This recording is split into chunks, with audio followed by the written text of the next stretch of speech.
Matius pasal 27 ayat 45 sampai 46.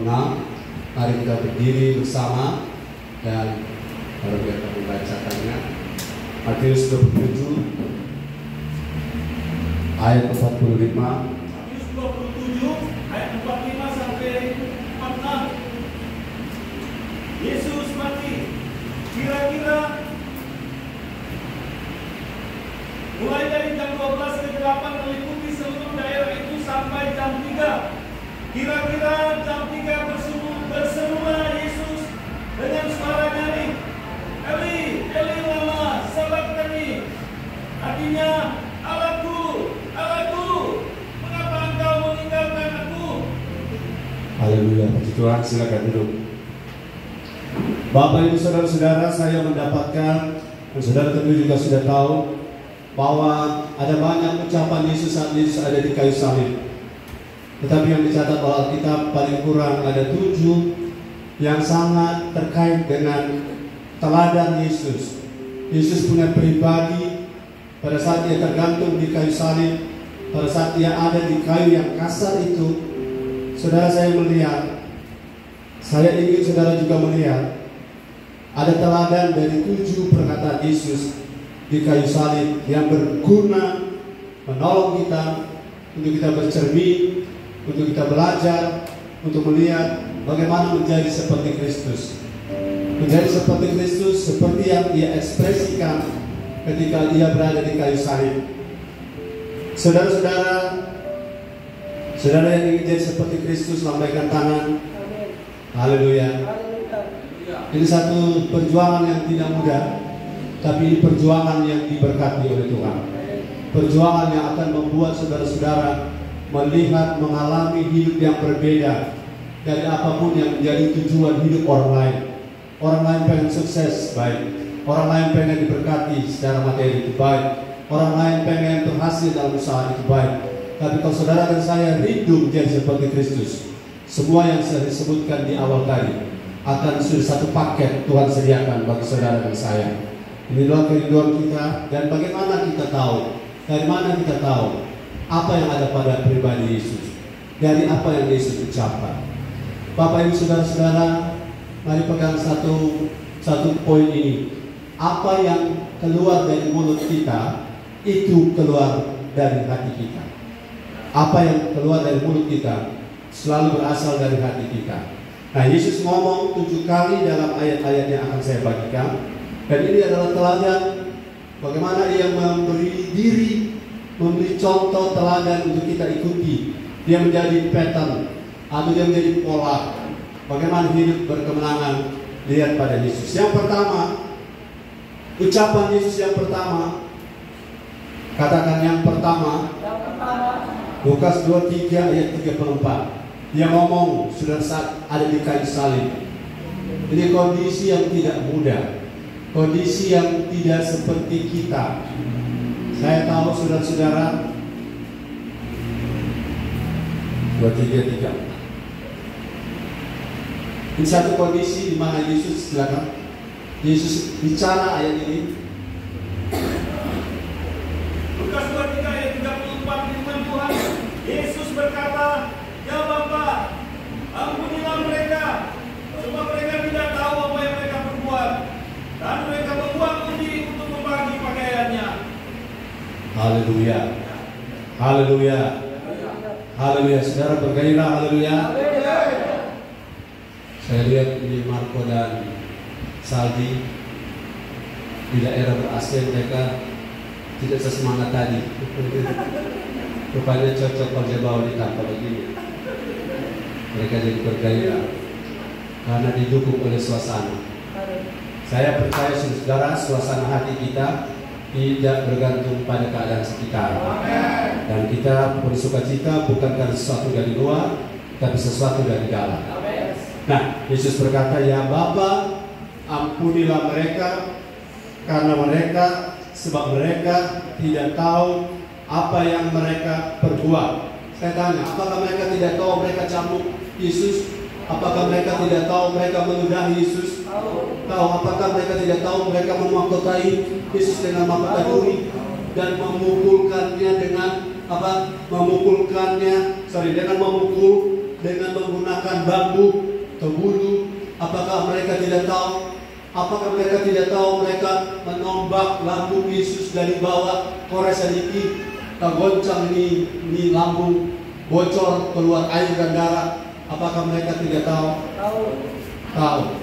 Apakah mereka tidak tahu? Mereka yang ngomong, dia yang menyelamatkan, dia yang sembuhkan orang, diri sendiri dia tidak bisa selamatkan. Haleluya. Orang yang sama yang dia sembuhkan, yang sudah dipulihkan, matanya yang telah dicelekan, mereka yang berteriak, salibkan dia, salibkan dia.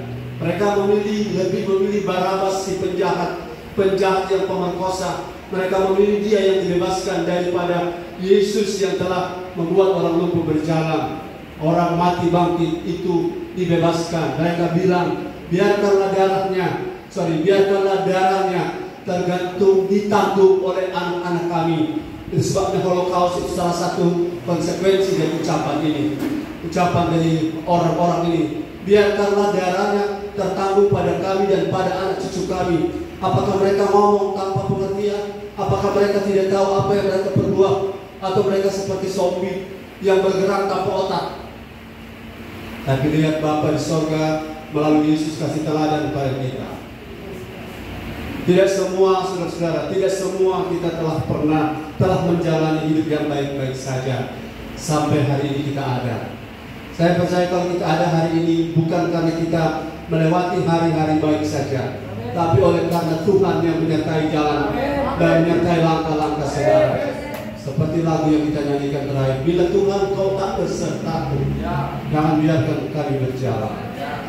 Saudara jangan melihat saya pakai jas begini, pakai dasi. Antar saya bebas dari masalah, bebas dari tantangan, bebas dari pergumulan. Kami memilih untuk struggle, kami memilih untuk terobos, kami memilih untuk never give up. Karena saya percaya Tuhan kita selalu menyertai kita. Tuhan selalu ada menyertai saudara. Apapun kesulitanmu pribadi, apapun kesulitan rumah tangga, pekerjaan, apapun saya bilang, semuanya Tuhan mengerti, semuanya Tuhan tahu. Dan satu berita anugerah dan satu teladan yang luar biasa. Yesus bicara pada orang-orang itu. Luar biasa, dia bilang begini, ya Bapa, ampunilah mereka. Kalau kita yang disakiti saudara-saudara, kalau saudara tersakiti, waktu mau bicara ampuni orang yang bersalah pada kita, itu diperlukan sebuah atau diperlukan tenaga, diperlukan sebuah kekuatan hati, diperlukan sebuah pengorbanan. Katakan pengorbanan. Jadi Yesus bicara seperti ini bukan dalam kondisi lagi makan pizza. Amin. Yesus ngomong ampunilah mereka bukan sedang dalam keadaan piknik di pantai mana begitu.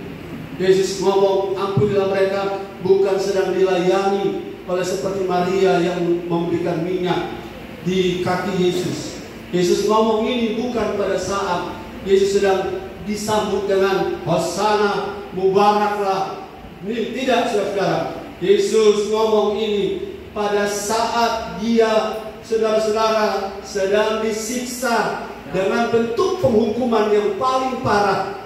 Orang Romawi kalau menghukum penjahat itu ada beberapa tahap, dan tahap yang paling tragis adalah kalau orang digantung di kayu salib. Itu tanda ini orang ini penjahat kelas kakak, tidak dapat diampuni.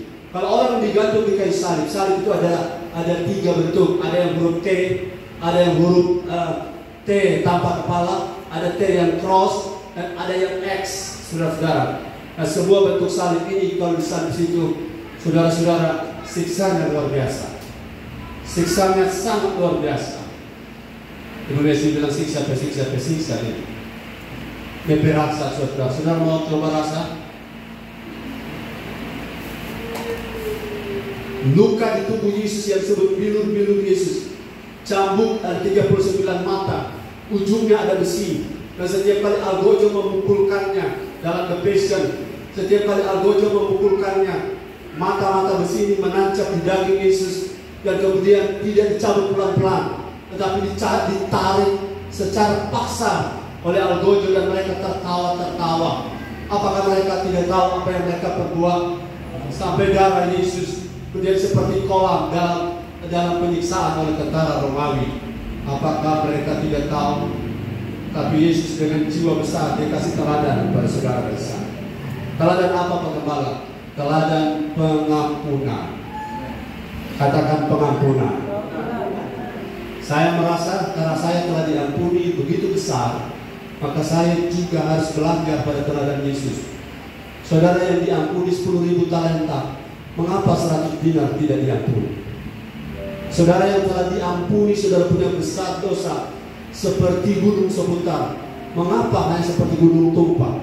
Saudara tidak rela lepaskan pengampunan. Ini teladan yang Tuhan berikan kepada kita.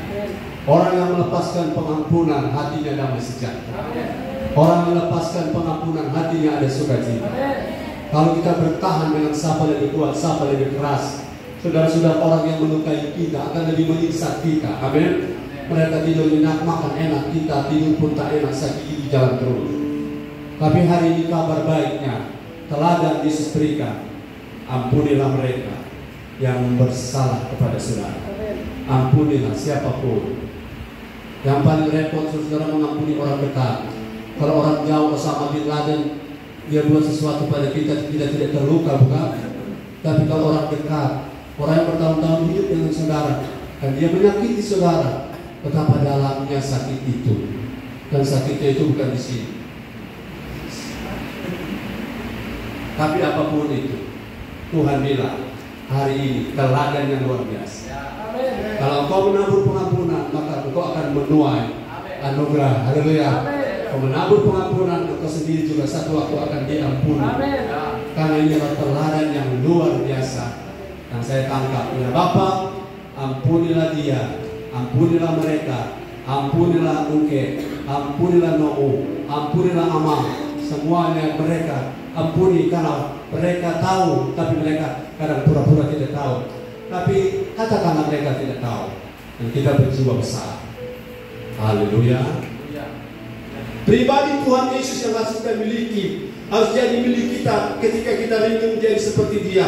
To be like Jesus Christ adalah melihat semua kejahatan atas pribadi Dia, atas pribadi kita. Bahkan dalam tanda petik pengkhianatan, kita lihat dari sisi kasih, kita lihat dari sisi hati yang mau mengampuni. Karena hanya itu jalan menuju damai sejahtera. Hanya itu jalan menuju pengampunan. Hanya itu jalan menuju pemulihan. Tanpa pengampunan tidak akan ada rekonsiliasi. Tanpa pengampunan tidak akan ada damai sejahtera. Tanpa pengampunan kita hidup dalam keadaan galau sepanjang hidup, dan kita akan mati dalam keadaan tidak ada damai. Tapi hari ini mari kita saling mengampuni. Bilang kiri kanan, maafkan saya. Saling memaafkan bukan berarti hutang sudah hapus, ya. Hutang tetap jalan terus. Katakan amin. Haleluya. Yang kedua, ucapan Yesus yang kedua, Lukas 23:43. Saya ingin saudara lihat ayat ini, perkataan Yesus yang kedua. Ini tidak secara kronologi berurutan, tetapi ini saya ambil secara acak. Yang kedua, Lukas 23 ayat 43, firman Tuhan, kata Yesus kepadanya, aku berkata kepadamu, sesungguhnya hari ini juga engkau akan ada bersama-sama dengan aku di Firdaus. Sama-sama semua jemaat, 2-3, sesungguhnya, 2-3, sesungguhnya hari ini juga engkau akan ada bersama-sama dengan aku di Firdaus. Firdaus adalah tempat sementara sebelum semua kita masuk surga secara lokasi. Firdaus adalah penitipan sementara, yang kata lainnya adalah Sheol atau dunia orang mati. Tetapi Firdaus khusus dunia orang mati yang mati dalam Kristus. Jadi mereka akan dikumpulkan bersama kembali, dan kita akan sama-sama ke surga secara lokasi. Nah, Bapak Ibu Saudara, pada teladan yang kedua dari ucapan Yesus, saudara bayangkan setting situasi. Yesus sedang menahan rasa sakit. Yesus sedang menahan penderitaan, bagaikan seekor domba yang digiring ke pembantaian. Keluh, tiada pengeluhan, tiada semutan, tidak ada kata-kata mengutuk. Saudara-saudara, ayat ini mengatakan, aku berkata kepadamu, salah satu penjahat yang disalib bersama Yesus di samping, aku berkata kepadamu, sesungguhnya hari ini juga engkau akan ada bersama-sama dengan aku di dalam Firdaus. Saya tangkap poin yang kedua ini, ucapan Yesus yang kedua adalah teladan untuk kita lihat Yesus punya fokus pelayanan Yesus. Saudara, fokus pelayanan Yesus bukan pada rasa sakitnya, bukan pada pengorbanannya, bukan pada berapa yang telah ia persembahkan, bukan pada berapa orang yang telah ia sembuhkan. Tapi fokus pelayanan Yesus adalah menarik sebanyak mungkin orang dari api neraka masuk surga, menarik sebanyak mungkin orang yang sedang menuju kebinasaan untuk bisa dibawa pada anugerah keselamatan. Fokus dari pelayanan kita juga kita teladani pada Yesus, bukan untuk kita dihormati, bukan untuk kita dihargai, bukan untuk berpusat pada kepentingan kita, tapi kita fokus kepada agenda Bapa. Bahwa orang yang sedang ada sekarang di samping Yesus boleh saja ngomong gini, bro, minta maaf, kita juga lagi sekarat ini, tolong aku mengerti, bro, lelah, bro, dapat paku, kita juga dapat paku, dorang cambuk, bro, kita tidak dapat cambuk, tapi darah so menetes hampir habis ini, bro, tolong aku mengerti, kita mungkin sedang mengurus, kita berdiri. Saudara, saya lihat fokus. Sesungguhnya aku berkata hari ini juga, tanpa peduli dengan penderitaanku, tanpa peduli dengan kesulitanku, tanpa peduli dengan halangan-halanganku, aku berkata kepadamu, engkau akan ada bersama-sama dengan aku di Firdaus. Saudara, mari memiliki hati seperti Yesus. Agenda kita baik, tapi agenda Bapa lebih penting daripada semua agenda kita. Saudara bisa kecewa karena agenda saudara tidak tercapai, agenda saya tidak tercapai. Tapi jika agenda Tuhan terjadi di atas semua agenda kita, inilah teladan yang Yesus berikan kepada kita. Saya bukan lagi saya, tetapi saya adalah Yesus di dalam saya. Amin. Aku bukannya aku lagi, tapi Kristus, kepentingan Kristus yang ada di dalam aku. Kepentingannya adalah dalam segala keadaan yang tidak memungkinkan, Yesus punya alasan untuk menunda. Yesus punya alasan untuk berdalih mengatakan pada orang di sampingnya, karena dia juga sedang menderita. Jangan lupa, 3 salib itu fokus dari penghukuman adalah Yesus yang di tengah. 2 hanya tambahan ekstra. Fokus orang menyiksa hanya pada Yesus. Dan ini situasi yang tidak mudah. Tapi puji Tuhan, Yesus tidak beralih fokus. Saya berharap saudara pagi ini ibadah tidak beralih fokus. Fokus kita tetap pada Yesus. Saya tahu berapa banyak di antara saudara, bahkan hampir semua kita, ibadah di ruangan ini adalah sebuah pengorbanan. Pengorbanan pikiran, perasaan, dan kehendak. Dan pengorbanan mesti bawa baju ekstra untuk berganti. Tapi kalau saudara fokus kepada Tuhan, semua itu akan berakselerasi. Semua itu akan turut bekerja untuk mendatangkan damai sejahtera pada saudara. Saudara akan membawa kemuliaan, kehormatan bagi nama Tuhan. Karena Tuhan lagi cari orang-orang seperti ini. Para prajurit yang berperang di arena pertempuran tidak pernah mementingkan kepentingan dirinya sendiri, tetapi berusaha fokus untuk berkenan kepada komandannya. Dan kita adalah prajurit-prajurit kerajaan Allah. Kita sedang melakukan misi kerajaan Allah. Memang ada waktu, saudara, saya cerita, ada waktu pasukan khusus diutus ke sebuah negeri, misalnya di Afrika. Mereka diutus dengan misi khusus, dan mereka di sana sudah diwanti-wanti, jika kamu ketangkap, kami yang mengutus kamu akan menyangkal bahwa kami mengutus kamu. Kami mengutus kalian, tapi jika kamu berhasil, kamu pulang. Ini misi rahasia. Nah, mission impossible. Jadi kalau kamu berhasil, kamu bisa dipromosi. Tapi kalau kamu ketangkap, kami tidak akan mengakui bahwa kamu adalah orang kami. Itu satu visi, satu misi yang hanya orang-orang tertentu yang bisa menjalankannya, karena mereka tetap akan fokus kepada visi kerajaan Allah. Visi kerajaan Allah adalah kita menjadi seperti Kristus, dan Kristus punya teladan. Walaupun dia menderita, walaupun dia capek, saya bersyukur. Katakan bersyukur. Saya didukung oleh CG1, CG2, CG3, CG4, staff 1, 2, 3, 4. para penatua diaken, bahkan semua tim-tim kerja yang bekerja di HUT gereja dan lain-lain. Saya melihat saudara, hampir seluruh kekurangan kami suami istri diisi, dipenuhi, di-cover, ditopang oleh seluruh jemaat yang hadir hari ini. Dan saya percaya ini kita lakukan untuk kerajaan Allah, kita lakukan untuk Tuhan Yesus. Dan ini adalah spirit yang Yesus sedang tanamkan pada kita. Yang paling penting, kalau ada orang bisa dipulihkan oleh karena kita berkeringat, berlelah, capek-capek, ada orang bisa dipulihkan, ada orang bisa bertemu Tuhan, ada orang yang kalau mati pada hari ini bisa bersama-sama Yesus di Firdaus. Itulah kerinduan saudara dan saya. Bagaimana orang bisa menepuk saudara di sorga nanti. Makasih banyak Bro Hendra, makasih banyak Marco. Kalian telah melakukan sesuatu, ini cuma contoh, kalian mewakili seluruhnya. Kalau bukan kalian, kami tidak ada di sini, kami tidak ada di sorga. Betapa bangganya kalau kita ke sana dan orang tepuk dari belakang, bukan orang tolak-tolak orang, bukan, tapi mereka mengatakan kalimat ini. Terima kasih karena pengabdian GBI Tiberias Nolari Manado. Dengan tidak memperhitungkan kecapean, kelelahan, tidak memperhitungkan pengorbanan materi, perasaan yang paling berat kita korbankan, tapi telah membuat kami ada di sorga sekarang. Ini adalah satu kebanggaan yang tidak ada tandingan harganya.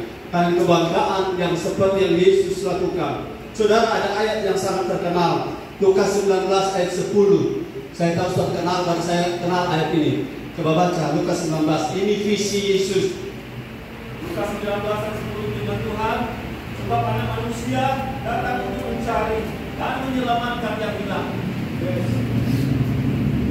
Semua jemaat sama-sama 2-3. Sebab Anak Manusia datang untuk mencari dan menyelamatkan yang hilang. Kita ada di Manado untuk menyelamatkan yang terhilang. Kita ada di Malaya untuk menjangkau orang-orang yang tak terjangkau oleh banyak pelayanan lain. Dan saya percaya kita bukan satu-satunya yang Tuhan pakai di Manado. Tapi kita tidak boleh lipat tangan. Kita harus sing-singkan lengan. Dan kita abaikan, saudara, korban-korban yang Yesus praktekkan. Dia abaikan keadaan dirinya demi seorang di samping kiri atau kanannya bisa masuk sorga bersama-sama dengan dia. Saudara, adalah satu kitab kehidupan di sorga sedang mencatat apa yang saudara buat. Dan Tuhan mengukur itu dari motif saya. Mengukurnya dari motif saudara. Bahwa kita ada di Malaya adalah untuk dan Manado untuk mencari dan menyelamatkan yang terhilang. Ada pasukan-pasukan khusus yang dilepaskan di hutan rimba Zambia, Afrika. Mereka hanya makan daun-daunan, berbekalkan garam dan korek api. Tapi mereka melakukan demi misi bangsa mereka, demi visi dari yang mengutus mereka. Dan mereka bayar harganya. Tapi saya percaya kalau mereka berhasil pulang, mereka akan dipromosi, layak jadi kolonel, layak dan jadi jenderal. Karena mereka orang-orang yang dedikasinya untuk bangsa mereka layak mendapat bintang. Apalagi kalau saudara yang punya dedikasi. Sekali lagi, arahkan motif kita kepada Yesus. Kalau kita punya dedikasi untuk Tuhan, haleluya. Walaupun orang sok usaha pasar di selama pasca, ciri-ciri DP huru, haleluya. Saya percaya semua jerih lelah kita dari atas mimbar ini sampai di ujung sana tidak ada yang sia-sia. Yang penting kita lakukan untuk Tuhan. Kita lakukan untuk kemuliaan nama Yesus. Tidak ada yang sia-sia. Haleluya.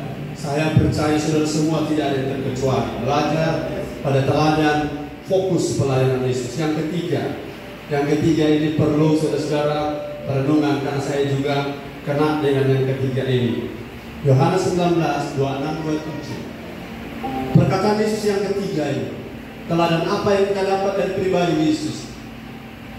Yohanes 19 ayat 26-27, firman Tuhan, ketika Yesus melihat ibunya dan murid yang dikasihinya di sampingnya, berkatalah ia kepada ibunya, "Ibu, inilah anakmu." Kemudian katanya kepada murid-muridnya, "Inilah ibumu."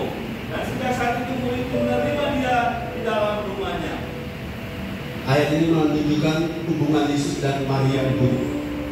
Maria ibu Yesus sepanjang 3,5 tahun pelayanan full, mobile style dan Yesus melayani kesana dan kemari. Sudah satu hal yang saya tangkap, pernah Yesus dikunjungi oleh ibu dan saudara-saudaranya, tapi dijawab dalam tanda petik agak ketus.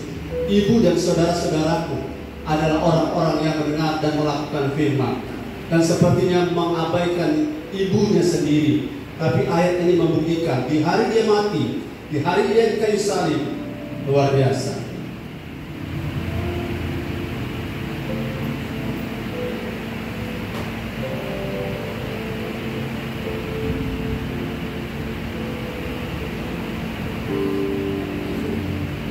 Saudara-saudara, kadang waktu kita lagi baik-baik saja, waktu kita lagi berkelimpahan, waktu kita lagi punya banyak, kita dapat melayani orang-orang yang kita kasihi, kita dapat melayani, memberi perhatian. Tapi mungkin pada saat kita seperti Yesus lagi kritis, tragis, tidak mudah untuk mempraktekkan. Mana sempat saudara memikirkan ibu Yesus saat penderitaan yang terdalam, penderitaan sampai kata Yesaya, rupanya tidak menyerupai manusia lagi, tapi ia masih ingat orang-orang yang ia kasih. Saya mohon maaf pada istri saya, pada keluarga jemaat. Kadang-kadang kasih kami belum seperti yang Yesus harapkan untuk saudara, tapi saya sedang berusaha melakukannya. Saya melakukan dengan mendoakan saudara setiap hari, mengirimkan ayat-ayat firman Tuhan. Saya rekam untuk setiap jemaat. Ada waktu ke depan tiap pribadi, tiap keluarga, tanda kasih kami kepada saudara. Kami suami istri melakukannya karena Yesus punya contoh luar biasa. Kadang kalau orang menderita, orang akan pada rasa mengatakan begini, minta maaf, orang lagi susah, minta maaf, orang lagi tertekan, orang lagi menderita, orang lagi tak berdaya. Jadi wajar kalau kami tidak memperhatikan kalian. Padahal ini teladan yang saya tangkap dari Yesus. Titik nadir dari keadaan Yesus yang paling rendah adalah ketika ia menjadi manusia, kemudian dari manusia dia jadi hamba. Setelah dia menjadi hamba, dia menjadi orang yang mati di kayu salib sebagai orang yang terhina. Di titik terendah ini, dia masih tetap mempraktekkan kasih kepada orang-orang yang Tuhan percayakan padanya. Saya harus mengasihi istri dan mengasihi saudara seperti Kristus mengasihi saudara. Di poin yang pertama, tandanya adalah kita saling mengampuni, saling memaafkan. Saudara memaafkan kami, sudah memaafkan kami suami istri, sudah memaafkan saya juga memaafkan saudara. Kita adalah satu keluarga. Kita bisa dipulihkan bersama, amin. Kita bisa kuat bersama, kita bisa maju bersama. Mari sisi pandangan, cara pandang, perspektif kita, lihat segala dinamika ini dari sudut pandang kasih kita. Kita tidak bisa mengasihi Allah yang tak terlihat kalau yang terlihat ini kita tidak bisa praktekkan kasih kita. Katakan amin. Kita tidak bisa berteori bahwa kita cinta Tuhan kalau orang-orang sekitar kita, bahkan yang melukai kita, kita tidak bisa cintai dan kasihi. Ini adalah prinsip yang tidak sederhana, tapi bukan tidak mungkin kita bisa melakukannya. Haleluya. Yang keempat, Matius 27 ayat 46. Teladan Yesus yang pertama, pengampunan. Teladan Yesus yang kedua, fokus pada pelayanan walaupun menderita. Teladan Yesus dan ucapan Yesus yang ketiga, kasih kepada orang-orang yang harus dikasihi. Teladan Yesus yang keempat, Matius 27 ayat 46. Matius 27 ayat 46, firman Tuhan.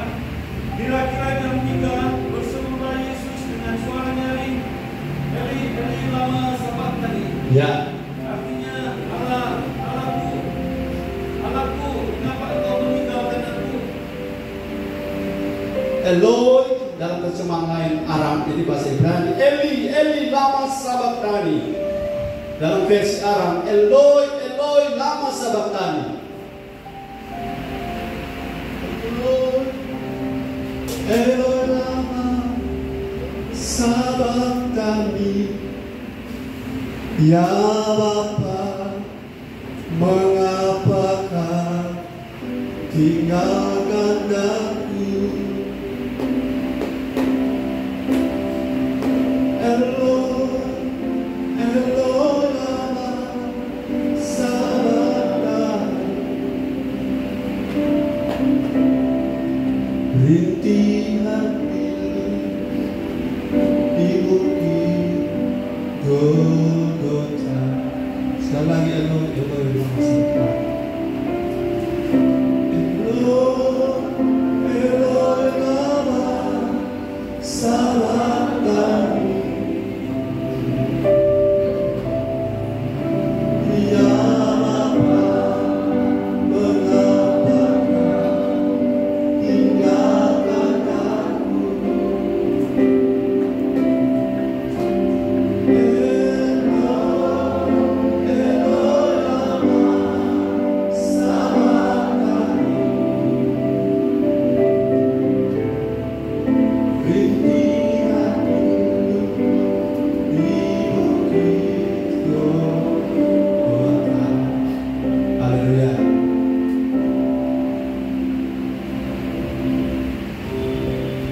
Saudara-saudara, saya ingin saudara ingat satu hal, bahwa Yesus dan Bapa tidak pernah berpisah. Penderitaan yang paling berat adalah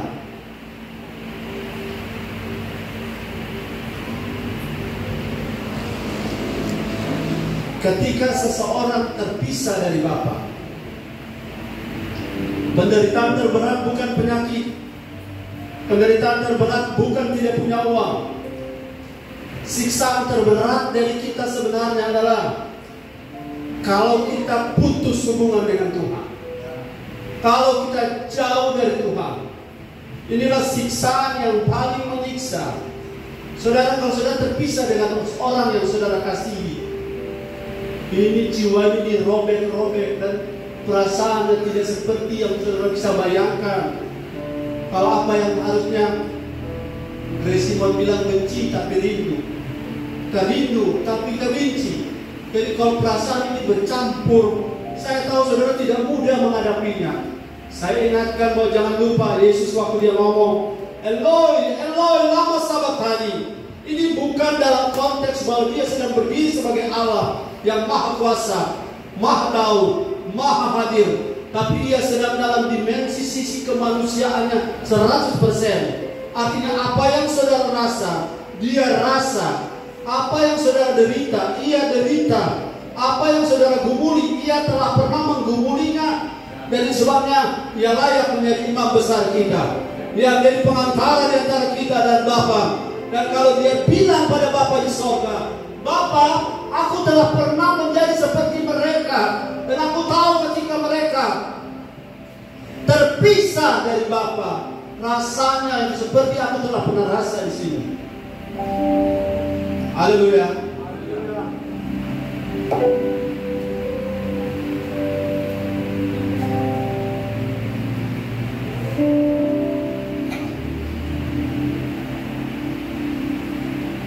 Dalam beberapa keadaan saya pernah mengalami perasaan seperti ini.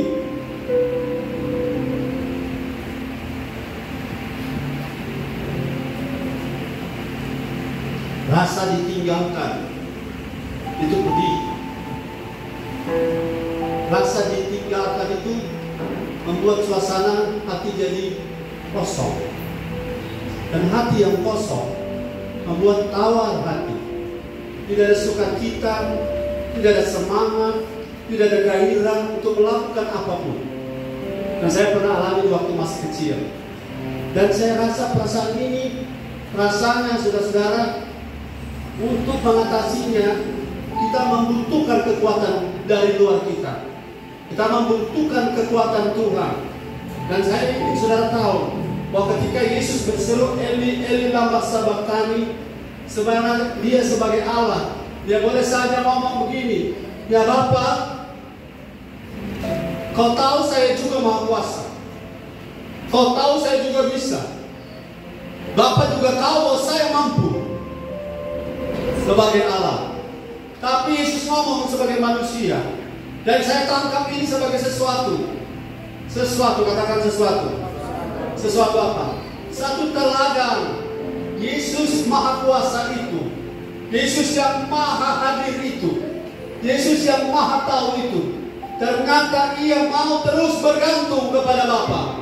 Kata bergantung, ketergantungan kepada Bapa. Saya paham saudara-saudara, ketika kita tidak berdaya, ketika kita susah, kita bisa bergantung kepada seseorang. Tetapi ketika kita sudah punya segala-galanya, kadang kita sudah tidak bisa lagi, bahkan tidak mau lagi memberi diri bergantung pada siapapun. Tapi ingat Yesus. Haleluya. Teladan yang saya tangkap waktu dia berteriak, Eloi, Eloi, lama sabachthani. Ini adalah teladan waktu ia terus menyatakan, ya Bapa, aku tidak bisa hidup tanpa Kau. Ya Bapa, aku ini ketergantungan total kepadamu. Without Jesus we are nothing. Tanpa Yesus kita tidak ada sesuatu. Kita tidak ada makna. Kita tidak ada arti. Teladan ini Yesus tunjukkan pada kita. Tanpa Bapa, Yesus tidak ada arti sama sekali. Tanpa relationship with Father in heaven, Yesus nothing. Dan sebabnya kita semua tanpa keterhubungan dengan Yesus, kita semua tidak ada artinya sama sekali. Tanpa tujuan kepada Yesus, satu saat kita akan kesepian. Satu saat kita akan rasa hampa. Satu saat kita akan rasa kosong. Hidup ini kosong. Di mana-mana kosong. Kalau bukan Yesus yang isi hati kita, kalau bukan Yesus yang fokus dari hidup saudara dan saya, hidup kita akan kosong. Apa yang engkau kejar, apa yang sedang engkau capai, semuanya akan gone with the wind, akan pergi seperti angin lalu. Tapi Yesus hanya Dia akan setia sampai langkah terakhir. Ketika engkau memilih Yesus, Dia tidak akan pernah tinggalkan engkau. Haleluya. Bilang kiri kanan. Bilang di kiri kanan, hidupku tergantung pada Yesus. Segala sesuatu bisa berubah. Segala sesuatu bisa tidak lagi seperti yang kita tahu. Segala sesuatu dinamikanya tidak pernah dapat kita prediksi. Tapi hanya Yesus kemarin, hari ini, sampai selama-lamanya. Dia tidak pernah berubah. Kasihnya tidak berubah. Kemurahannya tidak berubah. Kebaikannya tidak berubah. Hanya Dia satu-satunya yang tidak berubah. Dia sayang kita dan sayangnya tidak pernah turun. Sayangnya tidak pernah pudar. Orang sayang kita bisa berubah. Orang cinta kita bisa berubah. Tapi Yesus sayang kita. Sayangnya Dia tidak pernah berubah. Dan sebabnya saya bangga memiliki Yesus. Dan Yesus tunjukkan bahwa ketergantungannya kepada Bapa harus juga menjadi contoh bahwa kita memiliki ketergantungan yang sama kepada Yesus melalui orang-orang yang Tuhan percayakan pada saudara. Haleluya. Haleluya. Haleluya.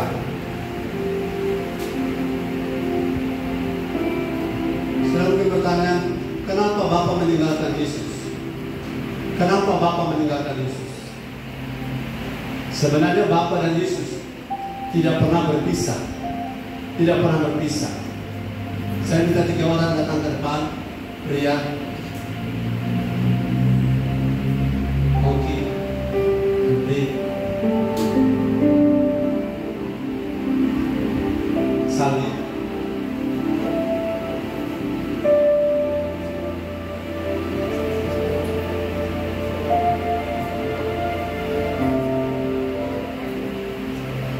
Kenapa Bapak sampai meninggalkan Yesus?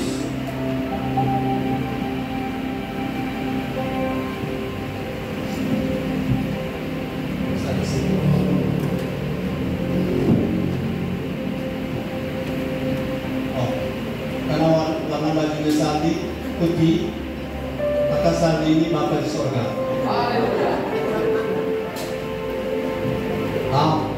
Ongki orang berdosa. Dan Andri Tuhan Yesus. Allah telah menetapkan bahwa tidak seorang pun kalimat saya balik. Semua orang telah kehilangan kemuliaan Allah waktu jatuh dalam dosa. Tuhan Yesusnya dikasih.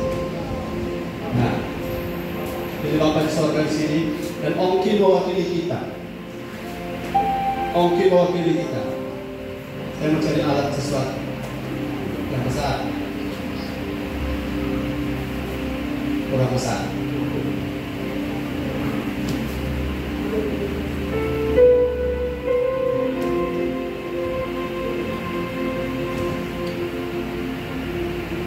Tulisan di depan kita sudah berganti. Selamat. Selamat. Karena telah kehilangan kemuliaan Allah, maka ini akan dihukum. Ongki akan dihukum. Ya. Dan ini adalah hukuman dari Bapa. Ingat, Bapa itu Maha Kasih, ya. Katakan amin. Tapi Allah juga Maha Kudus. Dalam kemahakasihannya Ia pengen selamatkan Ongki. Tapi dalam kekudusannya Ia tidak bisa hidup bersama dengan apa yang Ongki buat. Dosa, Ia tidak bisa. Sehingga apa yang Ia harus lakukan, tidak ada jalan lain. Dua hal yang Ia harus lakukan. Satu, penghukuman harus jalan, kasih harus diterapkan. Nah, bagaimana? Penghukuman harus jalan, tapi kasih harus terus diterapkan. Ini dua hal yang bertolak belakang, tapi dalam hikmat Allah, Bapa di sorga melakukannya. Ketika dosa di sana, menari-menari bikin. Saudara tidak usah lihat di dosanya dia saja di tangannya. Haleluya. Kemudian karena Allah telah melihat semua manusia telah kehilangan kemuliaan Allah, maka Dia telah menetapkan hukuman. Nah, hukuman ini akan ditujukan ke sana. Dan begini dia jalan hukuman begini. Kepalamu jangan ambil.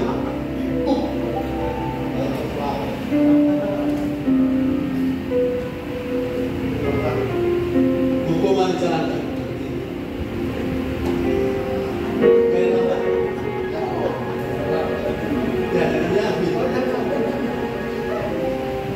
Kemudian oleh karena kasih, katakan oleh karena kasih, Bapa mengutus siapa? Yesus siapa? Yesus anaknya. Ini Tuhan Yesus sekarang deh.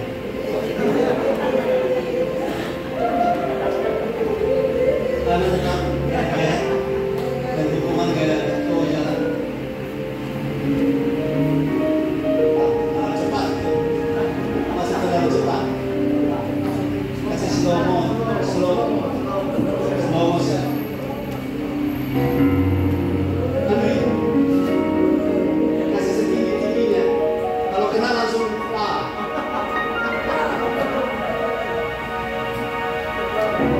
butterfly. Oke. Ketika Yesus bicara Eloi, Eloi lama sabachthani, Dia sedang disalib, dan hukuman yang sedang jalan oleh Bapa ini dihadang oleh Yesus.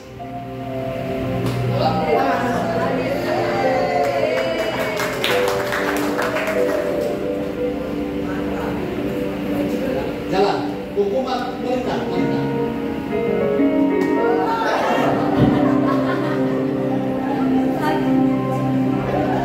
Misalnya boleh lupa. Kalau waktu Yesus taruh di wajah ini, baru dia berteriak. Bapa balik belakang. Hello. Eloi, Eloi, lama sabachthani. Aku melihat kamu, tapi yang aku lihat adalah dosa Ongki di wajah kamu. Yang sekarang Bapa lihat pada anaknya adalah perbuatan Ongki. Dan Ongki sana menari-menari. Gara-gara hukuman yang tidak tiba di Ongki. Dan disinilah Yesus menanggung semua dosa kita. Yesus memikul semua kutuk. Yesus membatalkan penghukuman. Terjadi substitusi, penggantian posisi. Yang harusnya yang KO ini, yang harus mati ini. Tapi Yesus sekarang Dia dalam mati. Haleluya.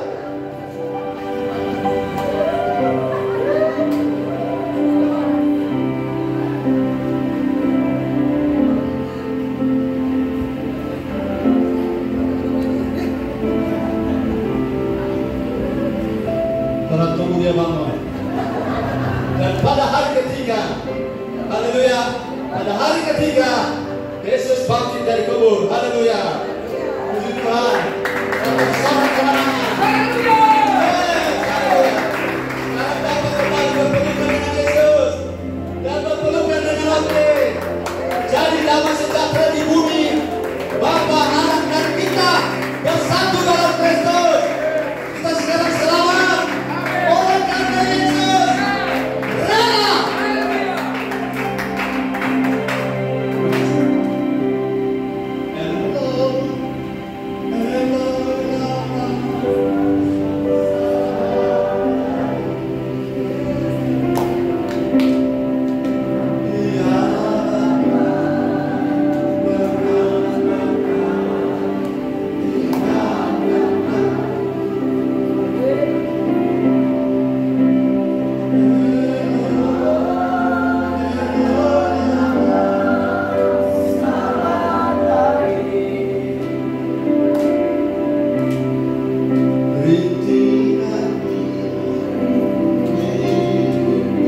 wajah anaknya lagi.